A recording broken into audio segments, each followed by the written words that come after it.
اعوذ باللہ من الشیطان الرجیم بسم اللہ الرحمن الرحیم الحمد للہ رب العالمین الرحمن الرحیم مالک یوم الدین ایاک نعبد و ایاک نستعین اہدنا الصراط المستقیم صراط الذین انعمت علیہم غیر المغضوب علیہم ولا الضالین آمین صدق اللہ العظیم اعوذ باللہ من الشیطان الرجیم بسم اللہ الرحمن الرحیم اللہم صلی علی محمد وعلی آل محمد۔ سورہ فاتحہ کے دو حصے ہیں۔ پہلا حصے میں اللہ تعالیٰ کا تعارف ہے انسان سے، اور دوسرے حصے میں ساری بات اب میں اور آپ کریں گے کہ اللہ تعالیٰ کے بارے میں جاننے کے بعد میں اور آپ کس نتیجے پہ پہنچتے ہیں یا ہمیں کس نتیجے پہ پہنچنا چاہیے، وہ اللہ تعالیٰ خود استاد کی طرح سکھا دیتے ہیں۔ آپ نے دیکھا ہوگا قرآن پاک میں ہر دوسرے صفحے پہ قیامت کا ذکر آ رہا ہے، اللہ تعالیٰ کی وحدانیت کا ذکر آ رہا ہے، شرک سے بچنے کا ذکر آ رہا ہے۔ کوئی نئی بات نہیں ہو رہی، بار بار ایک ہی بات دہرائی جا رہی ہے۔ ایک اچھا استاد جو ہوتا ہے نا، اس کی ذمہ داری صرف پہنچا دینا نہیں ہوتا، اس نے یہ میک شور کرنا ہوتا ہے کہ آپ کو سمجھ آ جائے، آپ کی زندگی میں اتر جائے ایک لفظ۔ اور اللہ تعالیٰ تو کہتے ہی ہیں الرحمن علم القرآن، رحمان نے قرآن سکھایا۔ سکھانے میں اور بتانے میں فرق ہوتا ہے نا، تو اللہ تعالیٰ نے سکھایا ہے ہمیں، مجھے اور آپ کو۔ اللہ کا شکر ہے۔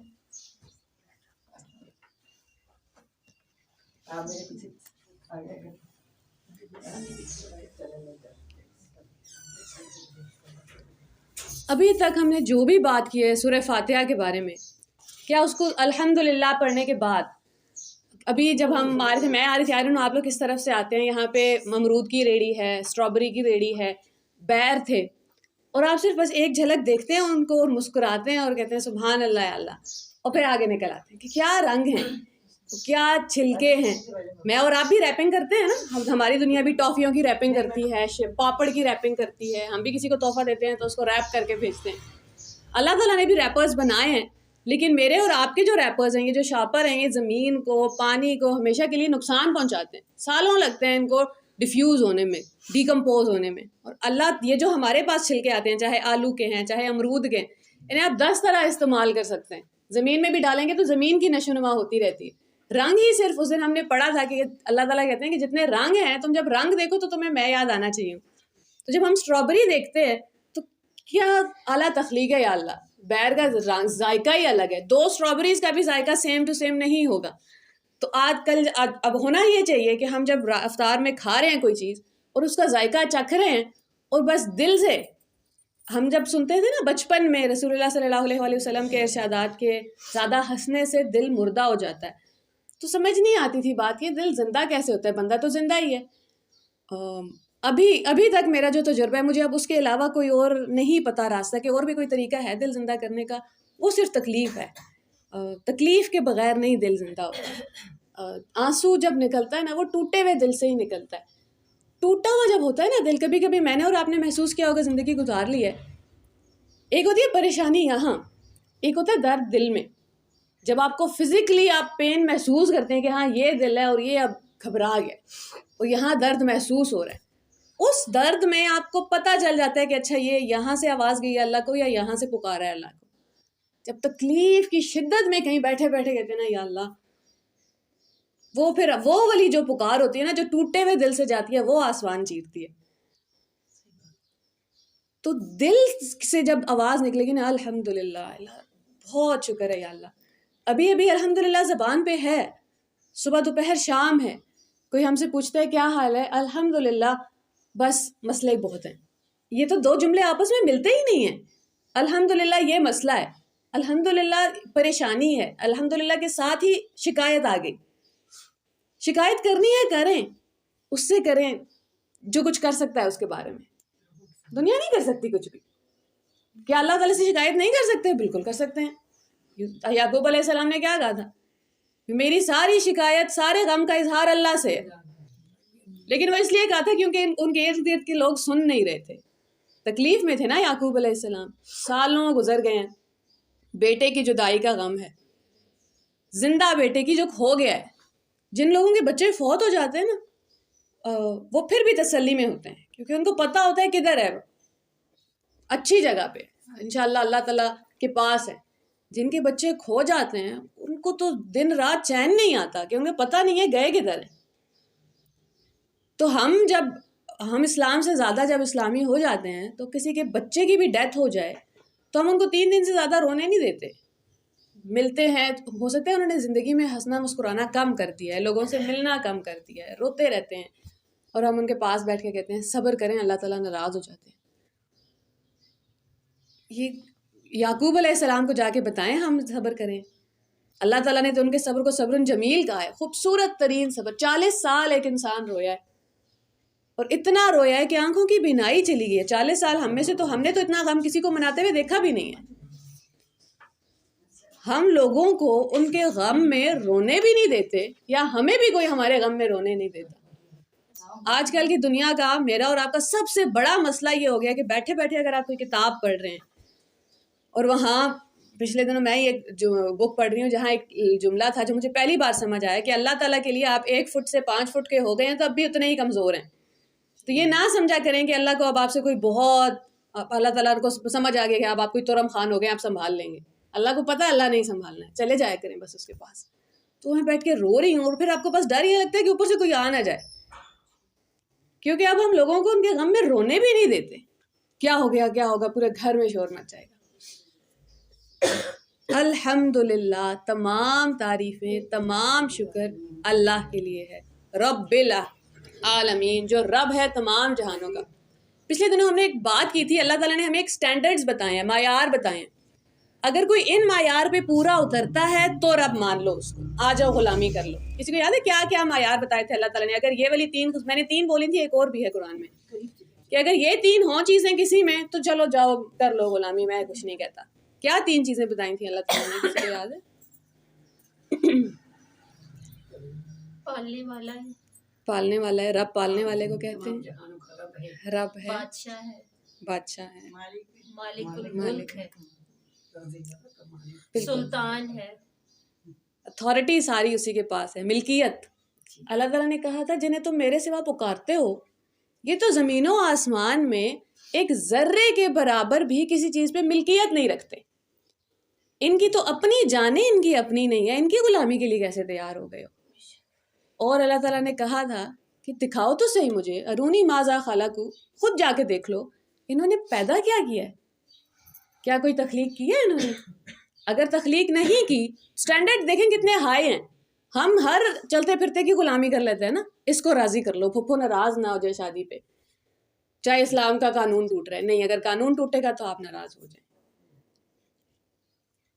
بڑے پیار سے رشتے سنبھال کے رکھنے ہیں، لیکن جب اللہ تعالیٰ کو کسی انسان میں سے کسی ایک کو چھوڑنا پڑتا ہے نا، ہم اللہ تعالیٰ کا ہاتھ چھوڑ دیتے ہیں، بولتے نہیں ہیں. پھر اسی لیے اللہ تعالیٰ کہتے ہیں یا ایھا الذین آمنوا لم تقولون ما لا تفعلون، ایمان والو وہ کیوں کہتے ہو جو کرتے نہیں ہو. نماز میں روز کھڑے ہو کے مجھ سے کہتے ہو ایاک نعبد، یا اللہ صرف آپ کی عبادت کرتی ہوں، اور نماز کے بعد جا کے پھر کسی اور کی حکم مان لیتے ہو، وہ حکم جہاں اللہ کا حکم ٹوٹ رہا ہوتا ہے. تو ملکیت اگر کسی کی ہے، کوئی اپنی جان پہ بھی اگر اس کو کوئی اختیار ہے، زمین کا کوئی ٹکڑا اس کا اپنا ہے، ہمیں کیسے پتہ ہی نہیں ہے؟ کیونکہ جب مر جاتے ہیں تو کدھر جاتی ہے زمین یہاں ہی چھوڑ کے جاتا ہے. اگر کچھ پیدا کیا ہے تو پھر کر لو غلامی. اگر تمہاری بات سنتے ہی ہیں، جواب دینا تو دور کی بات ہے، اگر ہر وقت تمہاری بات سن سکتے ہیں تو ٹھیک ہے غلامی ہو سکتی ہے. مجھے اور آپ کو اگر کسی کو جا کے بتانا پڑ رہا ہے نا مسئلہ کیا ہے، تو پھر وہ غلامی کے لائق نہیں ہے. رب تو وہ ہے جو کہتے ہیں میں تو تم وَلَقَدْ خَلَقْنَا الْإِنسَانَ وَنَعْلَمُ مَا تُوَسْوِسُ بِهِ نَفْسُهُ، مجھے تو پتہ ہے تمہارے دماغ میں جو جنگیں چل رہی ہیں. ایک خیال آتا ہے اس سے ناراض ہونا ہے، ایک خیال آتا ہے نہیں اچھا بھی ہے. وہ جو جنگ چل رہی ہے نا اندر، لڑائی، اور ہر وقت کی چل رہی ہے. ہمارے اندر صرف 2 آوازیں نہیں ہیں، ہماری اپنی پرسنالٹی کے 10 الگ الگ حصے ہیں. آپ کے بچے آپ کو جس انداز میں جانتے ہیں، آپ کے بہن بھائی آپ کو کسی اور ہی طرح جانتے ہیں. ہم سب کی پرسنالٹیز کتنی ڈفرینٹ ہیں. ہمارے ننیال میں ہو سکتا ہے کوئی ایک انسان ہے جو بڑا ہی سب سمجھتے ہیں بڑا مذاقی ہے اور ہر وقت باتیں کرتے ہیں. وہی انسان اپنے دھدیال میں لوگ کہتے ہیں اس نے تو 2 جملے بھی کبھی ایک ساتھ نہیں بولے. اسکول میں امیج الگ ہے، گھر میں امیج ہماری اپنی ذات کے ہی حصے ہیں نا. ہر انسان کو انسانوں کے مطابق ہماری ذات کے الگ الگ حصے باہر آتے رہتے ہیں. تو وہ رب جو یہ ایسا شاہکار بنا رہا ہے انسان جیسا، میرے اور آپ جیسا، کیا اس کی غلامی کرنی ہے یا کسی بہت سے خداؤں کی غلامی کرنی ہے؟ بس یہ سوال ہے. اور اللہ تعالیٰ نے کہا تھا کہ یہ تو تمہیں نفع یا نقصان نہیں پہنچا سکتے. تمہیں دور کی بات ہے، اپنے ہی نفع یا نقصان پہ کچھ اختیار نہیں رکھتے تو پھر غلامی نہیں. پھر میں تمہیں پکڑ پکڑ کے لاؤں گا کہ نہیں، غلط جگہ سر نہیں جھکنے دوں گا تمہارا. کیوں نہیں جھکنے دیں گے یا اللہ؟ کیونکہ تم میری پیداوار ہو، میں نے تمہیں پیدا کیا ہے، میں تمہارا وارث ہوں. تو کیا چھوڑ دوں گا، دنیا کے حوالے کر دوں گا؟ یہ تو ہو نہیں سکتا نا. الحمد للہ رب العالمین الرحمن الرحیم مالک یوم الدین. جب یہ تین آیتیں ہیں اور 3 آیتوں میں پوری کائنات ہے. ابھی تو ہم نے اس کو ہاتھ بھی نہیں لگایا، سمندر ہیں پورے کے پورے، ابھی تو بس ایک قطرے کو جانا ہے. اب جب ہمیں روز نماز میں اللہ تعالیٰ یاد دہانی کروا دیتے ہیں، پھر یاد کرواتے ہیں، پھر اپنا تعارف کرواتے ہیں. جیسے موسیٰ علیہ السلام کو اپنا تعارف کروایا تھا، یا موسیٰ اننی انا اللہ لا الہ الا انا فاعبدنی. موسیٰ میں اللہ ہوں. کسی اور صورت میں بتایا انی انا اللہ رب العالمین، میں اللہ ہوں، تمام جہانوں کا رب ہوں. مجھے اور آپ کو اللہ تعالیٰ اپنا آپ ہر 4 گھنٹے میں ری انٹروڈیوس کرا رہے کہ دیکھو تم بھول مت جانا. میں کبھی کبھی آپ کو قرآن سے یا کتابوں سے کوئی ایسی باتیں پتہ چلتی ہیں کہ آپ دعائیں کرتے ہیں یا اللہ یہ میں بھول نہ جاؤں. ڈر لگ رہا ہوتا ہے کہ کبھی کبھی ہوتا ہے نا ہماری زندگی میں ایسا مسئلہ آتا ہے کہ دنیا چھوٹی ہو جاتی ہے، اللہ تعالیٰ کی ذات پوری زندگی پہ چھا جاتی ہے. تب ڈر لگتا ہے یا اللہ اس مسئلے سے میں نکل گئی تو ایسے نہ ہو پھر دنیا مجھے کھینچ لے اپنے اندھیروں میں، دلدل کے اندر کھینچ لے. اور پھر بیٹھے بیٹھے اللہ تعالیٰ آپ کے دماغ میں خیال ڈالتے ہیں کہ میں نے تو یاد کرانے کا میکانزم رکھا ہوا ہے. میں تو ہر 5 گھنٹے میں، ہر 3 گھنٹے میں تمہیں کھڑا کروا کے یاد کرواتا ہوں کہ ہو کون، کس کے سامنے کھڑے ہو، کس کی غلامی کرنے آئے ہو. ایاک نعبد. ہم جب دعائے قنوت پڑھتے ہیں تو ہم کیا کہتے ہیں؟ اللہم انا نستعینک، یا اللہ ہم آپ کی عبادت، آپ سے مدد مانگتے ہیں. اب یہاں پہ بھی ہم ایسے ہی کہہ سکتے تھے نعبدک، یا اللہ آپ کی عبادت کرتے ہیں. اس کا مطلب ہوتا آپ کی عبادت کرتے ہیں. لیکن اللہ تعالیٰ نے میرے اور آپ کے دل میں وحدانیت ڈالنی ہے. اور وہ وحدانیت کیسے ڈلے گی؟ اس کا کو پیچھے کیسے لگاتے ہیں لفظ میں؟ عربی کا ایک صیغہ ہے، عربی کا ایک اصول ہے کہ اگر وہ لفظ کے پیچھے آ جائے گا تو اس کا مطلب ہوگا صرف آپ کی عبادت کرتے ہیں. اللہم انا نستعینک، یا اللہ آپ سے مدد مانگتے ہیں. لیکن فاتحہ میں اللہ تعالیٰ کہہ رہے ہیں اس وقت تمہیں یہ یاد کرنا ضروری ہے، نماز میں روز آ کے مجھے بتاؤ کس کی عبادت کرتے ہو. یا اللہ ایاک نعبد، ہم صرف اور صرف آپ کی عبادت کرتے ہیں. ہم بھی بڑا ضروری ہے یہاں پہ. اسلام نا اپنی کھیلنے کا نام نہیں ہے کہ میں اپنے بچے بچا لوں، اپنا آپ بچا لوں. اسلام کا مطلب ہے اب سارے انسانوں کا درد ہوگا میرے دل میں، تڑپ ہوگی کہ یہ غلط راستے نہ چلا جائے، تڑپ ہوگی کہ یہ تکلیف میں اکیلا نہ چھوٹ جائے. ورنہ ہم سوچیں تو صحیح، میں اکیلی کھڑی ہوں نماز میں، اکیلی میں، اور آپ اکیلے ہی کھڑے ہوتے ہیں. ہم تو جماعت کے ساتھ نہیں کھڑے ہوتے. پھر اکیلے کھڑے ہو کے کیسے کہتے ہیں ایاک نعبد؟ آبدو کیوں نہیں کہتے؟ جب ہم کہتے ہیں اعوذ باللہ تو اس کا مطلب ہے یا اللہ میں پناہ مانگتی ہوں شیطان سے. اگر ہم نعوذ باللہ بولیں گے تو اس کا مطلب ہے ہم پناہ مانگتے ہیں. تو نماز میں اکیلے کھڑے ہو کے ایک انسان اللہ سے کہہ رہا ہے یا اللہ ہم آپ کی عبادت کرتے ہیں، ہمیں مدد چاہیے، ہمیں سیدھا راستہ دکھا دیں. اللہ تعالیٰ مجھے اور آپ کو یہ سکھا رہے ہیں کہ صرف اپنا نہیں سوچنا کہ میری نمازیں ٹھیک ہو جائیں، میرا اخلاق ٹھیک ہو جائے، میرے اصول ٹھیک ہو جائیں زندگی کے. پھر باقیوں کی فکر بھی کرنی ہے. فکر کا اظہار کیسے کرنا ہے وہ الگ طریقہ ہے. وہ اظہار کبھی کبھی بڑا غلط ہو جاتا ہے. ہم 4 لفظ سیکھتے ہیں نا تو 4 لوگوں کی مجلس میں بیٹھ کے سب کو سر عام بے عزت کر دیتے ہیں کہ غیبت کی ہے تم نے. ہاں غیبت تو انہوں نے کی ہے، آپ نے بھی اسلام کا اصول توڑا ہے، کسی کی عزت نیلام کر دی ہے. ہم بھی وہ اصول بڑے الگ ہیں. دین کا مطلب، جب دین کسی کی زندگی میں آتا ہے اس کا مطلب یہ نہیں ہوتا کہ میری اور آپ کی اب ذمہ داری ہے ہر کسی کے دوپٹے ٹھیک ہوں، بچوں کی داڑیاں ہوں، ٹخنے اوپر ہوں، مسواک سب نے کی ہوئی ہو. یہ تو یونیفارم ہے.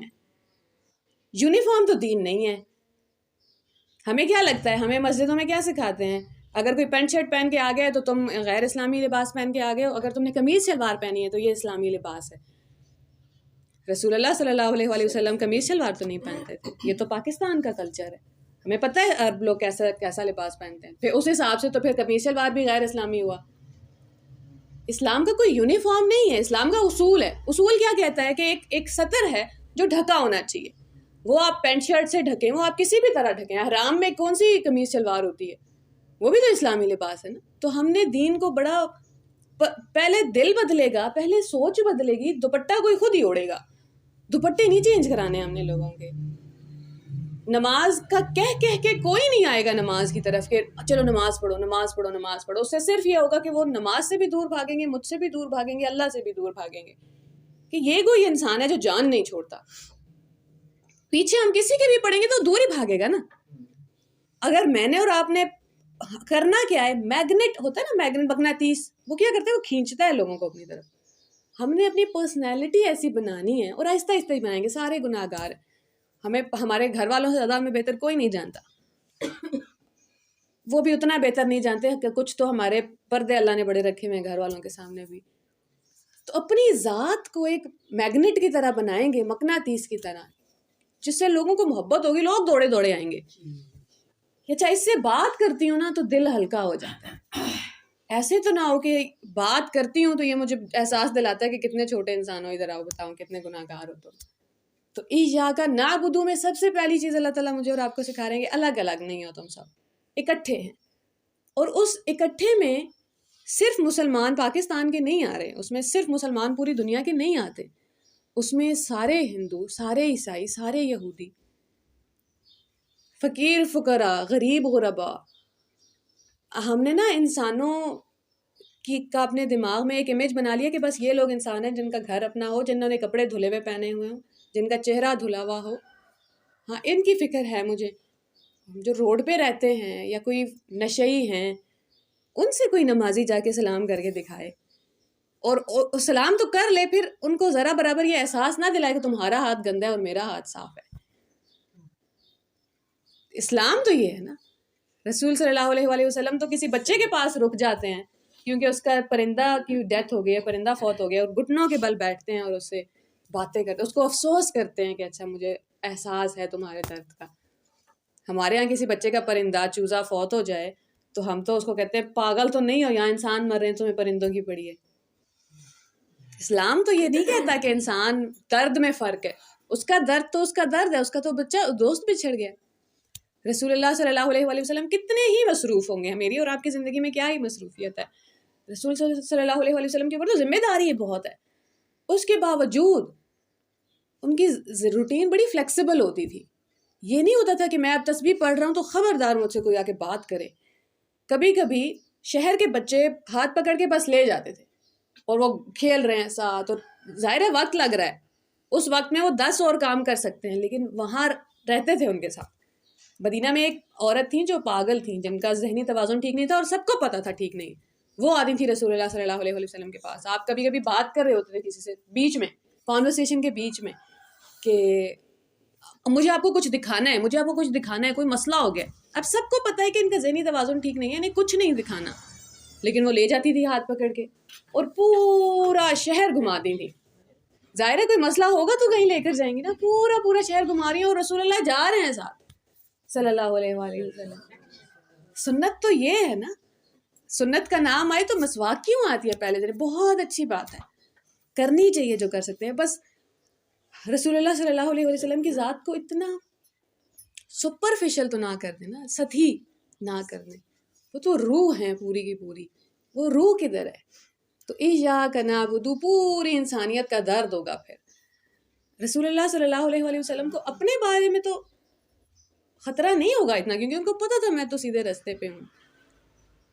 راتوں کو کیسا کیسا روئے ہیں. مجھے اور آپ کو اب دعا مانگنی پڑے گی. پتہ ہے مانگنے سے ملتا ہے سب, مانگنے سے سب ہو جاتا ہے. آج سے بس مانگنا شروع کرنا ہے, یا اللہ انسانیت کا درد دے دیں, انسانیت کی تڑپ دے دیں, ہم سے کام لے لیں کوئی نہ کوئی. وہ پھر کام لینا کیسے, وہ اللہ تعالیٰ لے لیں گے. بس مانگنا شروع کرنا ہے. ہم اکثر گزرتے ہیں نا، ہم نے تو یہ پکا ہمارے دماغ میں ہو گیا کہ یہ سارے جھوٹے ہیں، جو فقیر فقراء ہیں نا، سارے جھوٹے ہیں، سب کے محل ہیں، سارے بلا وجہ یہاں بیٹھے ہوئے ہیں۔ 100 میں سے 90 بھی اگر واقعی محلوں والے ہیں، اور 90 نہیں ہیں، کوئی 20 ہی ہوں گے، 100 میں سے 90 بھی محلوں والے ہیں، باقی 10 جو بھوکے سو گئے رات کو کیونکہ میں نے اور آپ نے ایک دوسرے کو ایک جھوٹی کہانی سنا دی ہے کہ یہ سارے جھوٹے ہیں، تو ہماری تو پکڑ ہو جائے گی۔ ایک حدیث میں نے نہیں سنی ہوئی تھی، میرا ایک اسٹوڈنٹ لکھ کے لایا کاپی کے اوپر کہ رسول اللہ صلی اللہ علیہ وآلہ وسلم کا ارشاد ہے کہ وہ شخص مجھ پہ ایمان ہی نہیں لایا جو خود تو پیٹ بھر کے کھائے لیکن اس کا پڑوسی بھوکا سویا ہو۔ اب جب ہم پڑوسیوں کے بارے میں سوچتے ہیں تو ہمیں لگتا ہے یہاں تو سب گھروں والے ہیں، تو یہ تو نہیں بھوکے سوتے۔ پڑوسی کا مطلب ہے ہم سایہ، 40 گھر تک پڑوس جاتا ہے۔ ہمارے تو ایک گلی سے آگے بھی یہاں 3-4 لوگ بیٹھے ہیں اسی روڈ پہ، خان میڈیکل سے بھی آگے، اگلے تو بڑی دور کی بات ہے۔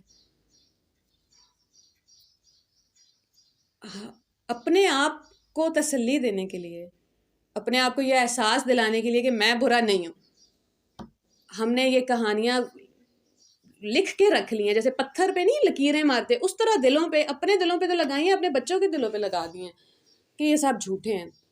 بے اعتباری اتنی بڑھ گئی ہے، مسلمان تو اعتبار کرتا ہے۔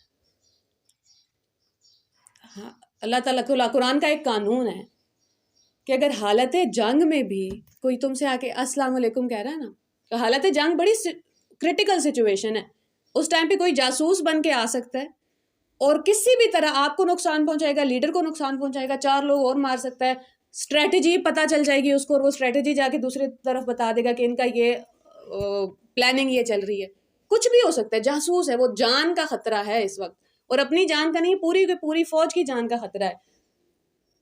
تو اس ٹائم اللہ تعالیٰ نے کیا کہا ہے کہ پہلے تصدیق کر لو، کوئی کہہ رہا ہے میں مسلمان ہو گیا ہوں، صرف اس کو یہ بولنا ہے السلام علیکم۔ اللہ تعالیٰ نے کہا اس کے بعد اس کے ایمان پہ شک نہیں کرنا، ایمان پہ، اسلام پہ نہیں، اسلام میں پتہ ہے سٹیجز ہیں، اسلام سے اوپر ہے ایمان کا درجہ، اللہ تعالیٰ کہہ رہے ہیں اس کے مومن ہونے پہ شک نہیں کرنا کیونکہ اس نے السلام علیکم کہہ دیا۔ حالت جنگ میں ابھی ہم غریب غربا سے ذرا اپنے سرکل میں آتے ہیں، ہم نے کتنے لوگوں کے بارے میں نے بھی یہ ازیوم کر لیا ہے کہ یہ ہے ہی بدنیت، اس کی نیت ہی خراب ہے۔ کیا اس نے ہم سے ملاقات کرتے ہوئے السلام علیکم بولا تھا؟ بالکل بولا تھا۔ اس کا مطلب ہے اس کا ID کارڈ ایشو ہو گیا۔ میں اور آپ اپنے قومی پاکستان کا شہری ہونے کی نشانی ID کارڈ دکھاتے ہیں نا، اسلام کا ID کارڈ ہے السلام علیکم، کر دیا ہے کسی نے سلام، اب اس کے ایمان پہ شک نہیں ہوگا۔ مسلمان تو ہمیں تو اللہ تعالیٰ نے سکھایا ہی ہے، یا ایھا الذین آمنوا اجتنبوا کثیرا من الظن، بہت سے گمانوں سے بچو۔ بہت سے گمان کا مطلب کیا ہے؟ ہم یہاں بیٹھے بیٹھے سوچ لیں یہ ساتھ والا مجھے پسند نہیں کرتا، لگتا ہے اس کو نا میں زیادہ اچھی نہیں لگتی، انہوں نے جان بوجھ کے ہمارے گھر پہ پھیکا والا پھل بھیج دیا۔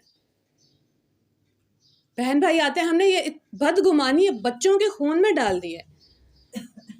کوئی بھائی لینے گیا بسکٹ، پہلے شاید ظاہر ہے ہمیں پتہ ہے گھروں میں جھگڑے ہوتے ہیں، نہیں جا رہا، آخر میں امی نے ڈانٹ کے بھیج دیا، اب وہ کوئی دوسرا بسکٹ لے آیا۔ اب گھر مسلمان کیا ہوتا، اعتبار کر لیتا، ٹھیک ہے تمہیں نہیں ملا۔ ہمارے منہ سے پہلا جملہ کیا نکلتا ہے؟ یہ جان بوجھ کے یہ لے کے آیا ہے کیونکہ یہ غصے میں گیا تھا، کیا کیونکہ آپ نے اس کو زبردستی بھیجا۔ یہ مسلمان کی بدگمانی تو دیکھیں ذرا، اور میں ہمارے سب کے گھروں میں ہوتا ہے، پھر آپ کو الگ بٹھا کے بتانا پڑتا ہے وہ بدگمانی سیکھ رہے ہیں، الگ سکھانا پڑتا ہے کہ وہ جو بولے گا مان لو، اگر وہ واقعی میں جھوٹ بول رہا ہے، جو 90% نہیں بول رہا ہوگا، اتنے کون بچوں میں ہوتا ہے کہ اچھا اب میں اس کو دکھاتا ہوں، نہیں کھلی ہوئی تھی دکان، اس دکان سے نہیں ملی چیز، بدگمانی ہمیں جو دیکھ رہے ہیں دور سے ان کو پتہ لگ گیا کہ یہ کدھر جڑ میں کدھر بدگمانی چلی گئی، یہ زہر اگلے گا پھر یہ درخت۔ یا ایھا الذین آمنوا اجتنبوا کثیرا من الظن، اس میں سے بہت سارے گمان جو ہیں وہ گناہ ہیں۔ اللہ تعالیٰ کہہ رہے ہیں کرنا تو بڑے دور کی بات ہے، سوچ بھی گناہ گار ہو سکتی ہے کہ میں اور آپ جب برا گمان رکھتے ہیں نا، اور اسلام تو ہے ہی گمان کا مذہب، ہمیں تو پتہ ہے دین اس گمان کا ہی ہے کہ اللہ سے جیسا گمان رکھو گے اللہ تعالیٰ ویسے ہی ہیں، ہمیں تو پتہ تھی سوچ کی اہمیت کتنی ہوتی ہے، پھر بدگمانی کیسی؟ ایاک نعبد، یا اللہ ہم صرف آپ کی عبادت کرتے ہیں. عبد غلام کو کہتے ہیں. عبادت کا مطلب 5 نمازیں روزے اور حج نہیں ہے، ورنہ تو اس کا مطلب ہوا 5 نمازیں کل ملا کے پورے دن میں 45 منٹ کی عبادت غلامی، یا روزہ ہے تو 1 مہینے کی، حج ہے تو 10 دنوں کی. یہ تو بڑی تھوڑی سی غلامی ہوئی، حالانکہ غلام تو 24 گھنٹے کا غلام ہوتا ہے. نماز اور روزہ مقصد نہیں ہے، یہ ہمیں کچھ سکھانے آئے تھے. پہلا سٹیپ ہے نماز. نماز نہیں پڑھی تو پھر تو اسلام میں ہی نہیں آئے، اللہ تعالیٰ کے گھر میں تو داخل ہی نہیں ہوئے. ہمارے لیے اور ہم اپنے بچوں کو بھی ایسے ہی سکھاتے ہیں کہ نماز پیک ہے، بس نماز پڑھ لی سب ہو گیا مکمل. ایاک نعبد، یا اللہ ہم غلامی کے لیے تیار ہیں. اب غلام اللہ تعالیٰ جیسے قرآن پاک میں ہمیں باتیں سمجھاتے ہیں نا، مثالیں دے دے کے. ایک لمحے کے لیے سوچیں تو صحیح، ہم نے کتابیں دیکھی ہیں فزکس کی، کیمسٹری کی، سٹیٹس کی، فلسفی کی. ہم ایسے لوگوں کو بھی جانتے ہیں جو اپنی بات بڑی مشکل سے کہتے ہیں، کیونکہ انہیں یہ ثابت کرنا ہوتا ہے کہ وہ زیادہ علم والے ہیں. وہ بڑی مشکل لفظ استعمال کریں گے، مشکل اصطلاحات، کیونکہ انہیں آپ کے اوپر روب ڈالنا ہے. اللہ تعالیٰ کیا کچھ نہیں کہہ سکتے تھے قرآن میں، کتنا مشکل کر سکتے تھے. مجھے اور آپ کو سائنس بھی سکھاتے، فلسفی بھی سکھاتے، لیکن مقصد کیا ہے؟ عام سے عام انسان کو بات سمجھ آ جائے. اس لیے اللہ تعالیٰ مثالیں دے دے کے باتیں سمجھاتے. استاد ہے نا، استاد کا کام ہوتا ہے کہ ہر اسٹوڈنٹ کے اوپر نظر ہو اس کی. ضرب لکم، اللہ تعالیٰ تمہیں ایک مثال دے رہے ہیں. مثلا من انفسکم، تمہارے اپنے درمیان سے، یہ تمہیں سمجھ آئے گی. هل لکم مما ملکت ایمانکم، کیا وہ لوگ جو تمہارے اختیار میں ہیں، جو تمہارے غلام ہیں، جو تمہارے آج کل کے زمانے میں نوکر کام کرنے والے،